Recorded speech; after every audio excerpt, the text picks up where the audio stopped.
गृह मंत्री जी, सीएए कब लागू होगा? तो इस पर कोई टाइमलाइन आप कह सकते हैं कि कब होगा? मैं फिर से कहता हूं, सीएए ये देश का कानून है, पत्थर पर लकीर है, ये वास्तविकता है, ये लागू होगा ही होगा और इस चुनाव के पहले होगा। सीएए पर शाह का यह सिर्फ एक ऐलान नहीं बल्कि शंखनाद है, विरोधियों को सीधी चेतावनी है, भड़काऊ ब्रिगेड को बड़ा चैलेंज है कि जो करना हो कर लो, सीएए तो आकर रहेगा, कोई ताकत इसे रोक नहीं सकती। और मोदी के योद्धा अमित शाह ने यह बड़ा बयान रिपब्लिक के मंच पर दिया। मैं फिर से कहता हूं, सीएए ये देश का कानून है, पत्थर पर लकीर है, ये वास्तविकता है, ये लागू होगा ही होगा और इस चुनाव के पहले होगा। चुनाव के पहले सीएए लागू होगा, इस देश का कानून है, इसको कोई नहीं रोक सकता। फैंटास्टिक। यानी लोकसभा चुनाव से पहले सिटीजन अमेंडमेंट एक्ट देश में लागू होने वाला है, तो अगले टर्म में मोदी कई बड़े फैसले लेने वाले हैं। उनकी तीसरी पारी कई ऐतिहासिक और बड़े फैसलों के नाम होने वाली है।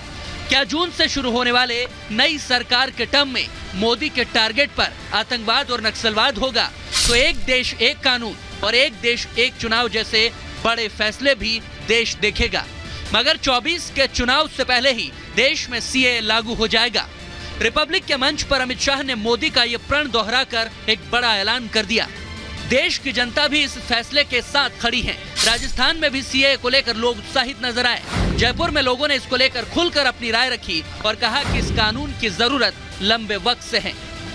हम भी चाहते हैं कि सीए तुरंत प्रभाव से लागू हो और हमारे गृह मंत्री जी अमित शाह जी जो कहते हैं वो करते हैं और हमें पूरा विश्वास है कि हमारे वहाँ रहने वाले भाइयों को न्याय मिलेगा। हमारे प्रधानमंत्री नरेंद्र मोदी जी जो भी कर रहे हैं अभी देश के लिए, सभी लगभग सभी के लिए एक समान काम कर रहे हैं। ऐसा नहीं है कि किसी के लिए कुछ अलग चल रहा है या किसी समाज के लिए कुछ अलग चल रहा है। तो ये जो भी कर रहे हैं हमारे लिए सबके लिए अच्छा है और हम इसके मतलब सपोर्ट में है। ये तो बहुत अच्छा कानून आया, हमें नागरिकता मिलेगी।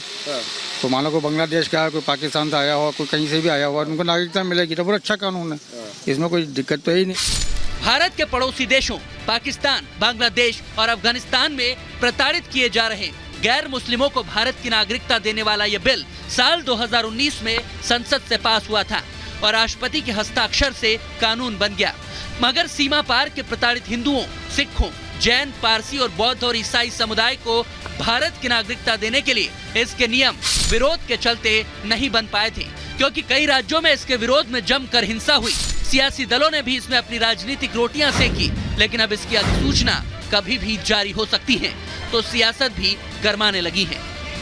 ये लोग बहुत कुछ देंगे, ये भी कहेंगे, वो भी करेंगे। आगे आगे देखिए क्या होता है। क्या अभी तो इब्तिदाई इश्क है, रोता है क्या, आगे आगे देखिए होता है क्या। आप सपोर्ट करेंगे सीए को? देखिए, जहाँ तक सपोर्ट का सवाल है वो उस वक्त बात आएगी जब हमें सपोर्ट करने की जरूरत होगी। हमारा मुल्क बहुत डाइवर्स है। हमारे मुल्क में सीएए से जो इस मुल्क की डाइवर्सिटी है वो हर्ट होती है।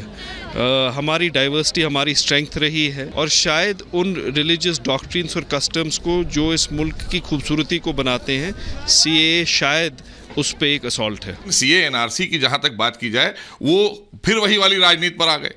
उनके पास और कोई एजेंडा ही नहीं है। उन्होंने कभी विकास कार्यों की तरफ मुड़ कर नहीं देखा है। देश की सुरक्षा के लिए कभी कल्पना नहीं करते थे वो लोग। मोदी विरोधियों को सीए आने से अपना वोट बैंक खिसकने का डर है, तभी तो गैर बीजेपी शासित कई राज्यों ने सीए के विरोध में अपनी विधानसभाओं में प्रस्ताव पारित कर दिए। जैसे ही साल 2019 के आखिर में सीए देश की संसद से पास हुआ, तो विधानसभा में विपक्षी दल भी एक्टिव हो गए और अपनी अपनी राज्य सरकारों को यह अल्टीमेटम दिया कि तुरंत सीए के खिलाफ प्रस्ताव पारित कर दो। तभी तो 31 दिसंबर 2019 को केरल विधानसभा में सीए के खिलाफ प्रस्ताव पारित किया गया। तो 17 जनवरी 2020 को तत्कालीन पंजाब सरकार ने भी इसके खिलाफ प्रस्ताव पारित कर दिया। उधर 25 जनवरी 2020 को राजस्थान में तत्कालीन गहलोत सरकार ने भी सीए विरोधी प्रस्ताव पास किया। तो 27 जनवरी 2020 को पश्चिम बंगाल की ममता सरकार भी इसके खिलाफ खड़ी हो गई। 12 फरवरी 2020 को पुडुचेरी की विधानसभा में भी सीए के खिलाफ प्रस्ताव आया। तो 16 मार्च 2020 को तेलंगाना की तत्कालीन बीआरएस सरकार ने इसके खिलाफ प्रस्ताव पारित कर दिया। इन तमाम प्रदेशों में सदन से प्रस्ताव पारित कर सीएए को रोकने की कोशिश हुई।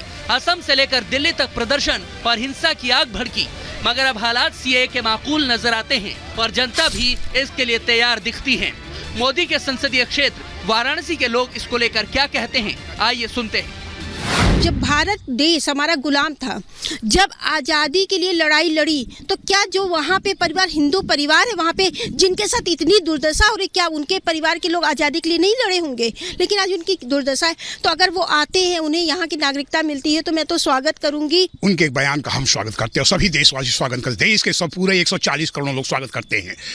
यह कानून जो पाकिस्तान में रह रहे या बांग्लादेश या अन्य देशों में रह रहे हैं, जिसमें जो है हिंदू, जैन, बौद्ध या अन्य हिंदू संघ है, उन सबका इस देश के साथ उनको नागरिकता देने का यह हम उनका स्वागत करते हैं। ये बहुत अच्छा ही कानून है, इसका हम लोग स्वागत करते हैं। ये नागरिकता देने का है, न कि लेने का है।